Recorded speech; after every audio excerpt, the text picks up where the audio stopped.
네, 해마다 엘니뇨, 라니냐 관련 뉴스 자주 접하실 겁니다. 그런데 이 기상 관련 용어들이요, 투자로도 이어질 수 있다고 합니다. 오늘 재테크 속속에서는 농산물 투자에 대해 살펴봅니다. 정철진 경제 칼럼니스트 나와 있습니다. 엘니뇨, 라니냐, 이상 기후를 일으킨다 이렇게는 알고 있지만 막상 우리가 이렇게 설명하라 이렇게 해보면 헷갈리잖아요. 설명해 주시죠.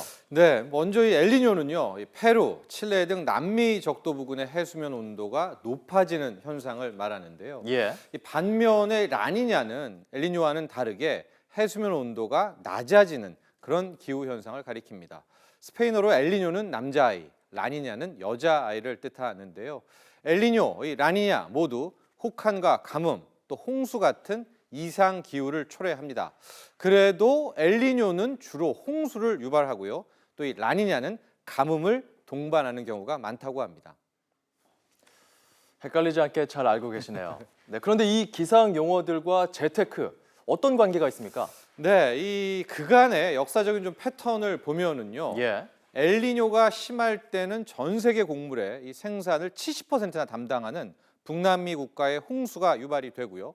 반대로 또 해수면 온도가 떨어지는 라니냐가 심할 때는 이 전체 지역에 아주 심각한 가뭄이 나타났는데요.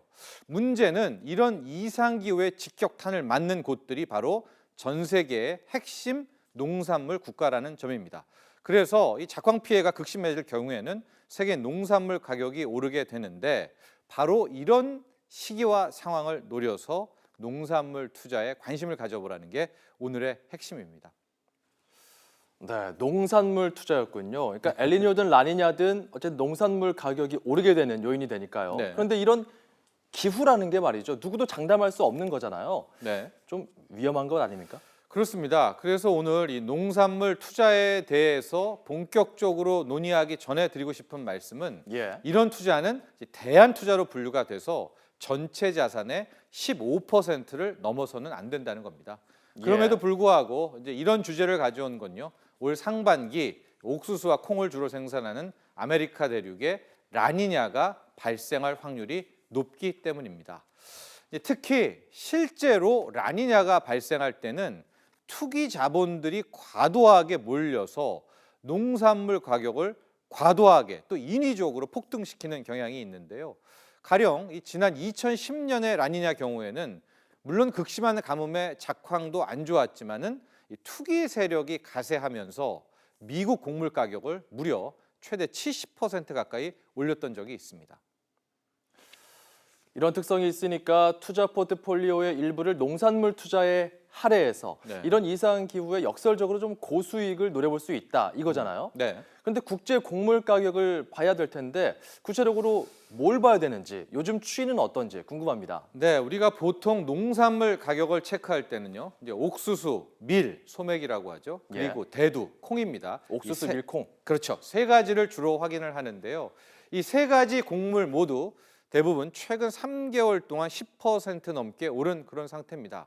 특히 설탕 같은 경우에는 최근 3개월 동안 20% 넘게 급등을 했죠. 그런데 이때 포인트는요. 아직 전 세계 곡물 시장에 곡물 수급에 어떤 문제가 발생한 것은 아니고요. 딱 현재까지는 앞으로 올 상반기 혹은 오는 5월에서 6월 아주 극심한 라니냐가 올 것이라는 예측에 투기 수요가 몰려서 가격이 오른 겁니다. 따라서 앞으로 실제적인 기후와 또 이 작황에 따라서 가격 변동은 더 심해질 수가 있습니다. 그런데 제 주위를 보면 농산물 투자로 성공했다는 사람은 없습니다. 네. 일단 잘 모르기도 하고요. 네. 작황에 따라서 손실이 좀 크다는 이야기도 들었는데요. 저는 이 농산물 투자를요, 이 중국 펀드와 많이 비교를 하는데 네. 이 최근요 수년간 연초가 되면은 재테크 전문가들의 추천 1순위에 항상 중국 펀드가 오르지 않았습니까? 예. 그러나 그해 말 1년이 지나고 보면은 번번이 수익률 하락으로 이 투자자를 실망시켰는데요. 예. 농산물 투자도 이 최근 수년간 비슷한 패턴이었습니다. 이 무엇보다도 국제 농산물 가격이 지난 2012년 미국 대가뭄 때 아주 폭등한 이후로 계속해서 하락을 하고 있었는데요. 그래서 최근에 한 3, 4년간 이 농산물 투자에 나섰던 투자자들은 손실을 볼 수밖에 없었습니다. 네. 그런데 또 그럼에도 불구하고 이 최근 분위기는 조금 다릅니다. 이 UN 식량 농업 기구의 이 1월 세계 식량 가격 지수를 보면은 173.8포인트로 전달에 비해서 2.1% 상승했고요. 1년 전에 비해서는 무려 16.4%나 오르고 2015년 2월 이후에는 이제 가장 높은 수치까지 올라왔다는 점입니다. 물론 지난 2012년 때 그때는 230포인트 이상 올랐으니까 그때에 비해서는 아직 낮지만 최근 1년간은 분명 반등세를 나타내고 있다는 사실입니다. 자, 그렇다면 농산물 투자를 실제로 해보고 싶은 분들은 어떻게 시작하면 됩니까? 네, 이제 크게 세 가지로 나눠서 설명을 드리겠습니다. 네. 이제 가장 먼저 이제 개인이 곡물을 직접 사 모으는 방법이 있을 텐데요. 이 힘든 일이죠. 이 운반비라든가 보관비 같은 제반 비용도 아주 엄청나고요. 두 번째 방법은 이 세계 증시나 국내 증시에 상장돼 있는 농산물 관련 기업의 주식에 투자하는 방법입니다. 하지만 이 역시 일반인들에게는 번거롭습니다. 공부를 꽤 열심히 해야 되고요. 무엇보다도 이 세계 주요 농산물 관련 기업들은 대부분 비상장 기업이 많아서 투자 대상이 많지가 않습니다. 그럼 마지막 세 번째 방법은 바로 농산물 펀드를 이용하는 방법인데요. 현재 이 국내 금융기관에서는 무슨 농산물 펀드 이런 상품을 많이 판매하고 있습니다. 바로 이런 간접 투자를 통해서 접근하는 방식이라고 할 수 있습니다. 그런데요, 이 농산물 펀드에 투자할 때도 주의해야 될 점이 있습니다. 이런 농산물 펀드들은 대부분 특정 농산물 지수, 이 벤치마크를 따로 두고 있다는 건데요. 그래서 투자에 앞서서 반드시 벤치마크를 확인해야 합니다. 네, 이 벤치마크 연동된다는 거니까 잘 봐야 된다는 말씀이죠. 네. 그냥 펀드 가입한다고 생각하고 금융사 창구에 가서 농산물 펀드 가입하면 되는 겁니까, 이게? 아니요, 그렇지가 않습니다. 이름은 대부분 농산물 펀드다 이렇게 되지만 세부적으로 들어갔을 때 각각의 펀드들은 자신들만의 특정한 곡물 지수를 추정하고 있는데요. 네. 따라서 투자자는 펀드 가입 전에 이 펀드가 어떤 벤치마크를 두고 있는지를 판매사에 물어봐야 됩니다. 그리고 그 벤치마크의 지수 구조를 직접 확인해야 되는데요. 물론 대부분은 제가 앞서 말했듯이 옥수수, 대두, 밀, 면화, 설탕 이런 각종 농산물 지수들을 모아서 구성이 되는데 그래도 그 섞는 비중은 지수마다 많이 틀립니다. 그래서 만약 내가 앞으로 옥수수 가격이 더 많이 오를 것 같다. 그래서 투자한다라고 하면은 그 옥수수 비중이 높은 그런 펀드를 찾아야 되는 것이겠죠. 이 방법 말고 또 다른 투자 방법도 있습니까?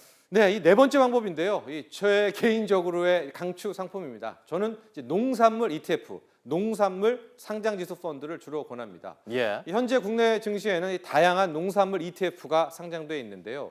옥수수, 대두, 밀, 설탕 이 네 개의 농산물을 섞어 놓은 농산물 ETF도 있고요. 콩 ETF, 옥수수 ETF 이런 개별 상품의 ETF도 있습니다. 예. 이런 이 농산물 ETF는요. 우선 투자자들의 발빠른 대응이 용이하고요. 수수료도 상대적으로 적다는 장점이 있습니다. 이 주식처럼 거래하기 때문에 오전에 샀다가 오후에 팔아도 이 농산물 펀드와는 다르게 환매 수수료가 없다는 점도 이 장점이라고 할 수 있습니다. 그런데요, 다만 이 농산물 투자를 할 때는 반드시 명심할 사안이 있습니다. 이 대박을 내야 되겠다 이런 생각을 버려야 한다는 건데요. 이 세계 곡물 가격의 변동성은 아주 매우 높기 때문입니다. 그래서 그냥 이상기후가 일어났을 때 이번에 나의 농산물 투자로 얻은 수익을 갖고 우리 가족은 맘 편히 밥 먹게 하겠다. 이런 마인드로 접근을 한다면 실제적으로 아주 좋은 결과를 얻을 수 있을 것 같습니다.